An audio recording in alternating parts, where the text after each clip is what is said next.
Chapter 2. The 3rd Vermont remained at Camp Baxter until July 24th. I was out there every few days myself, delivering uniforms or picking up trousers that required mending. I could nearly always stretch each visit without landing myself in too much hot water. Ma got used to my lateness.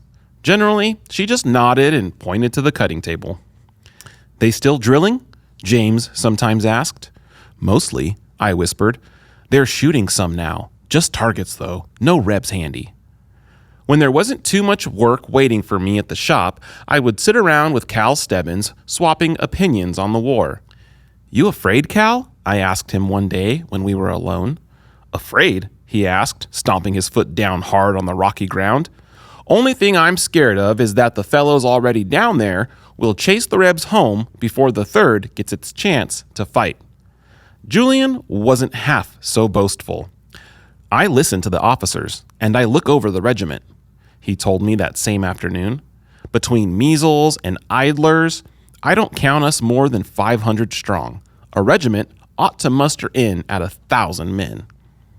It was Julian who taught me the drum calls. Company E's drummer was one of the boys down with measles, and his drum just lay there, gathering dust. Julian handed it over, found the sticks, and had me tapping out each call. "You pick it up real fast," he told me. "You're near as good as most of our drummers right now."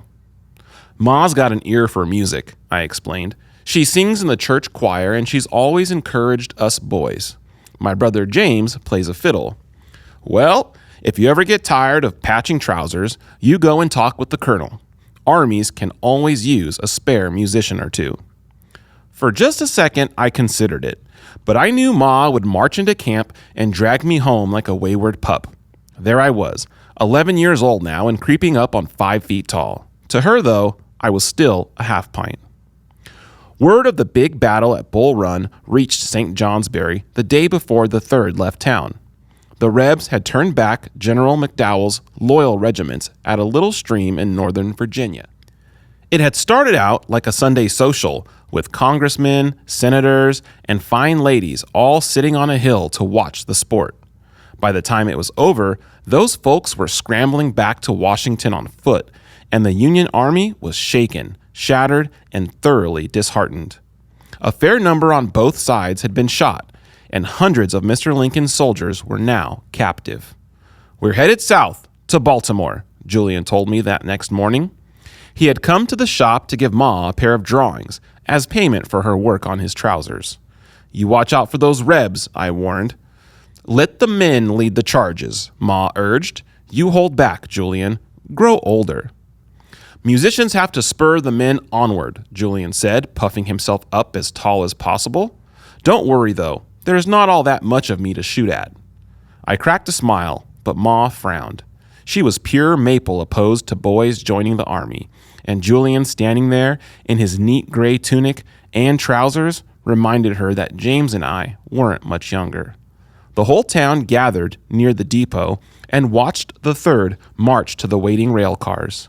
Close to 900 soldiers formed neat lines and columns. A 24-piece band led the way, and we cheered each company as it marched past us and boarded the train. "Wave to them, Willie," Ma suggested as the locomotive blew its whistle.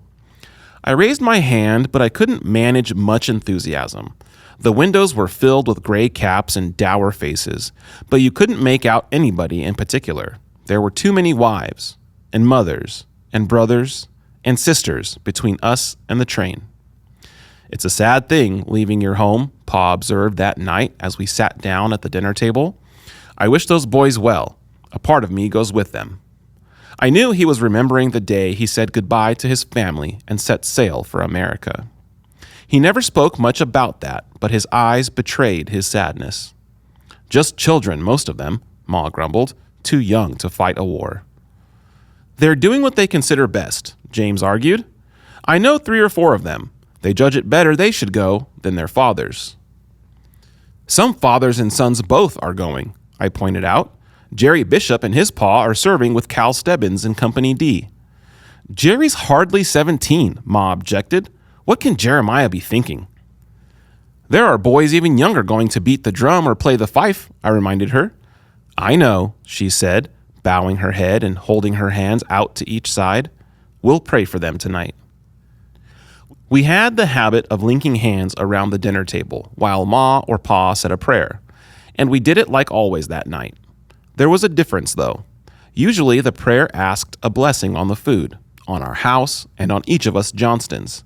That night, Ma remembered the young soldiers, and we added our individual amens. The third's departure hit us particularly hard.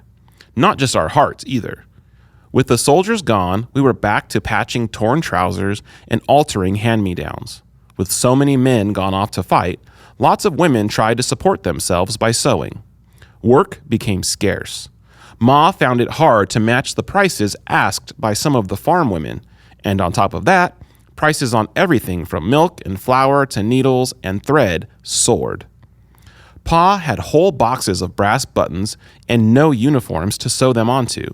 It took most of the uniform profits to pay our bills, and we were soon faced with difficult choices. Ma and Pa didn't talk much about our troubles, but I read the wrinkles on their foreheads. That autumn, I left school early every day so as to help. I picked up a nickel here and there by stocking shelves at the mercantile. Sometimes I'd hire myself out on one of the nearby farms. Nobody paid much for a skinny waif of 11, but each time I dropped a few coins in Ma's purse, I felt a little taller. News from the war was nearly as bad. The Rebs had thrashed General Lyon's army in Missouri, killing the general himself at a place called Wilson's Creek, and threatening to march on St. Louis. There wasn't much fighting in the East, but from time to time the newspaper carried reports of a man from the 3rd who had died of sickness. Are things as bad as they're saying at school? I asked Pa one night after dinner. I'm no expert, son, he replied, but I judge an army doesn't do much good camped in the shadow of the Capitol. Sooner or later, Mr. Lincoln has to order the boys back into Virginia, and there will be fighting and bleeding aplenty when he does. The fighting and bleeding came later. By November, the 3rd was finding its ranks thinned by sickness and desertions. Some of the farm boys found they couldn't abide the discipline, and others simply got homesick. Every few days, a pair of soldiers rode through town, looking for some fellow or another. Then, around the middle of the month, Captain Fernando Harrington arrived in St. Jay. "The Union's in peril," he proclaimed. "We need men. Stay clear, you faint-hearted fellows. We don't want you. The 3rd's a proud regiment, and she calls all true sons of Vermont to join the colors." As Ethan Allen and his brave Green Mountain lads stood tall against the British, we must stand now for the Union. The captain made speeches every day, but he didn't get many men to sign the muster book. For one thing, he had no knack for drawing a crowd. Snow had begun to fall by then, and nearly everybody stayed indoors. Even when the sun did shine, most people were too busy to stop and listen to a soldier ramble on and on. One afternoon, I spied the captain sitting alone outside the courthouse. I was headed home after raking out Mr. Murdoch's stable, and I couldn't help feeling sorry for Captain Harrington. "You should talk to the ministers," I suggested. "Talk on Sunday, when you have a crowd there to listen." "I plan to," the captain replied. "But I have to leave next week. So far, I haven't filled my roster. I need 18 more men." "You have to let people know you're here," I insisted. "I saw recruiters down in Manchester. They had a drummer." "I've got a drum, but I'm afraid our drummer missed his mother. He left en route." The captain pointed toward the courthouse door. A drum rested there. "I could beat assembly," I offered. "I remember that one." "Remember?" he asked. "I watched the men drill last summer," I explained. "Julian Scott, Company E's fifer, taught me the calls." "Give it a try then, son." "Name's Willie," I said, hopping over and taking the drum in hand. "Willie Johnston." "I don't suppose you're 18, he asked. "Just 11, I confessed. "Tall for 11, though." "Still 11, he muttered. "You aren't an orphan by any chance." "Got a ma and pa and 2 brothers, I told him as I slung the drum sash over my shoulder and gripped the sticks. "Ready?" He nodded, and I began beating assembly. He nudged my side and yelled, "Louder!" I slowed my tempo and banged harder. Soon, the noise filled the street. Shopkeepers and schoolboys trotted out to see what was happening. Farmers paused outside the feed and grain. The captain told me to stop, and I silenced the drum. The beat was still echoing through my ears when he stood up on a stool and began speaking once again. Captain Harrington was a smallish fellow, no more than 5'9" in his boots. His black hair was oiled and combed flat, and a small trim mustache curled up from his lip. When he spoke, his eyes caught fire, and from time to time he drew out his sword and waved it in the air. I didn't pay much attention to his words, but others did. 3 farm boys stepped forward and signed up, then and there. One older man asked about a bonus. The captain explained he had $50 ready to hand each and every recruit upon swearing in. "Can't have the money first?" the man asked. "Josh Dinsmore, you come away from there," a woman shouted. $50 indeed. You know you would only spend it on whiskey, and what use would the army have for you then? The crowd had a good laugh at Mr. Dinsmore, and Captain Harrington waved him away. Once those who wished to sign up had done so, the captain explained when and where they were to assemble. He then asked me to beat the drum once again. We attracted a second, smaller crowd that time, but one more man signed up. "You have done your country a service this day, Willie," Captain Harrington said afterward. "Perhaps I can count on you tomorrow as well." "I'll ask my folks," I replied. "I might have chores." "Hire someone to do them," he urged, flipping me a silver dollar. "I'll have a second one waiting for you tomorrow." "I have to ask," I told him, "but I don't imagine it should be much of a problem." It wasn't either. Ma accepted the nickel I'd earned from Mr. Murdoch for cleaning his stable, patted my back, and waved me toward a wash basin. "Scrub good," she urged. "It wouldn't do to mix stable straw and roast beef." "Oh, I forgot about this," I said, grinning as I set the silver dollar on the table. "Willie," she cried, "did you rob the bank?" "No," I said, trying not to blurt out the news. "Explain, young man." "Captain Harrington, the recruiter for the 3rd Vermont, paid me to beat the drum," I told her. "If I come back and do it again tomorrow, he'll give me another $1. "Just for beating the drum?" she asked. "You don't even know how." "Julian taught me," I explained. "Last summer. I'm not too good at some calls, but all the captain really wants is enough noise to draw a crowd. He signed up 4 men today." "I don't know that I like this, Willie," she muttered. "Soldiers aren't the best company for a boy. The weather could turn too." "We need the money, though, don't we?" I asked. She nodded sadly, and I squeezed her hand. "Then I'll go on beating the drum, and we'll have another $1. I earned 3 of them altogether. I might have gotten a 4th, but Pa stopped by on Friday, and he told the captain $4 was more than the job deserved. "I don't know that I agree," Captain Harrington argued. "The boy does a fine job with the drum. Before he came along, I wasn't enjoying much success." $3 is a small fortune these days for anybody," Pa insisted. "Mrs. Johnston's surely spent it, or I would insist Willie return it. A man shouldn't accept pay for doing his nation such a minor service." "A grateful nation should reward her citizens," Captain Harrington declared. "The Army pays men to serve. Even so, we can't get enough to fill our ranks." "It's hard to imagine," Pa said, gripping my shoulders with his tired hands. "You pay what, $13 a month? That's more than most of us earn. And you feed and clothe soldiers too?"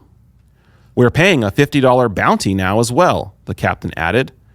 "Well, you're certain to draw more men," Pa declared. "Likely some of them have to talk it over with their wives." "Perhaps," the captain agreed. I felt a little uneasy about the conversation, but Pa seemed in such a good mood when we walked home together that I set aside my concern. We swapped jokes, and he laughed more than he had in months.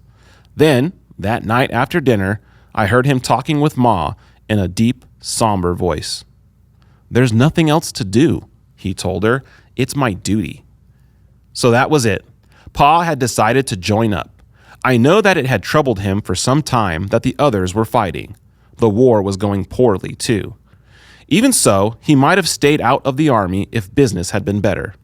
Things being what they were, the $13 a private earned each month was a regular fortune. "You can cope with what little work we're getting nowadays, Elizabeth," he told Ma. "It won't get better. The Army's buying up all the wool, and with cotton shut off from the South, the mills are no longer spinning inexpensive cotton cloth. No one in Vermont has the means of ordering a new suit at the prices we have to charge." "There are other jobs," Ma argued. "They'll pay me an enlistment bonus, Elizabeth. I'll be able to send you most of my pay, and there will be one less mouth to feed." "And what about the boys? They need a father's hand." "I've never been half as good at keeping them out of trouble as you are," Pa objected. "James is old enough to help, and in truth, he's already a better tailor than his father. Willie can be a handful, but in a pinch, he'll do you proud." "Will, I can't manage alone," Ma insisted. "You can," Pa said, sighing. "You have been for most of the last few months. This war won't last forever. I'll come back, and we'll have money to build a better future." Sunday morning, we sat silently in church while Captain Harrington made another speech about joining the Army. Pa had told us that morning at breakfast that he was joining, and we had silently nodded. I had already told James, and Charlie had heard from him. "I could go in your place," James had offered. "Your time may come, but for now, I'm relying on you to look after your ma and brothers," Pa had replied. I knew better than to say anything. Ma ruled her roost like a sharp-beaked hawk, and if I had suggested going with Pa into the Army, she would have locked me in a broom closet. As it was, Pa and a couple of other men marched down the aisle and solemnly wrote their names in the muster book. I slithered down to the end of the bench, got to my feet, and made my way over to Pa's side. "Son?" Pa asked, gazing down at me with surprised eyes. "I spoke with Captain Harrington," I explained. "Mr. Lincoln needs drummers, too. I won't get myself any bonus, but I'll be one less worry for Ma." Pa turned and gazed at Ma. She was already turning red, and if we had not been in church, she probably would have flown off the bench, grabbed my ear, and dragged me home. As it was, she waited until the service was over. Then she marched up and stared down at me with furious eyes. "William J. Johnston, Jr.!" she cried. "What do you think you're doing?" "Joining up, Ma," I said, taking her hands. "You're too young and too small. I won't have it," she declared. "You're hardly more than a baby." "Elizabeth," Pa said, "you haven't looked too closely at him lately. He's outgrown short pants. You didn't see him beating that drum. He stood as stiff and tall as any soldier I've seen. It was as if he were born for the task." "Lord knows he's not much of a cutter," James said, joining us. "Will, I can't bear the thought," Ma began. "Ma," I said, tightening my grip on her hands, "I want to go. I wanted to before. I don't think I could stand it, watching Pa and the others march off and leave me behind." "He's his father's son," Pa said, grinning. "I've always known that," Ma confessed. "Well, maybe the two of you can keep each other from harm. Somebody will have to. Neither one of you has the sense to stay home." "Thanks," I said, throwing my arms around her and hugging her so tightly that the air left her lungs. "See you right," she warned. "Try to keep up with your lessons. And Willie, if you let those rebels shoot you, I'll pound on you from here to heaven and back again." "I'll just turn sideways," I promised. "That way I can hide behind a tree." "That way you can hide behind a pencil," James said. Charlie, who had stood quietly all that time, took to laughing at that thought. He was, in fact, still laughing the first day of December when Pa and I told him goodbye at the depot. "We're bound for Virginia now," I boasted as I lifted the drum onto my shoulder and stepped aboard the train. "Well, we have a stop or two first," Captain Harrington said, nudging me along toward an empty seat. "But we'll be there soon enough." I erased the grin from my face and waved a final goodbye to Ma, James, and Charlie. There were others out there too, friends, teachers, and neighbors. I nodded to each one I recognized. Then I took my place beside a window. Pa settled in beside me, and the train shuddered. Snowflakes began to fall as we rumbled southward, past mountains that suddenly seemed more precious and beloved than ever. For the first time, my stomach nodded, and I wondered if I would ever see them, my mother or my brothers, again.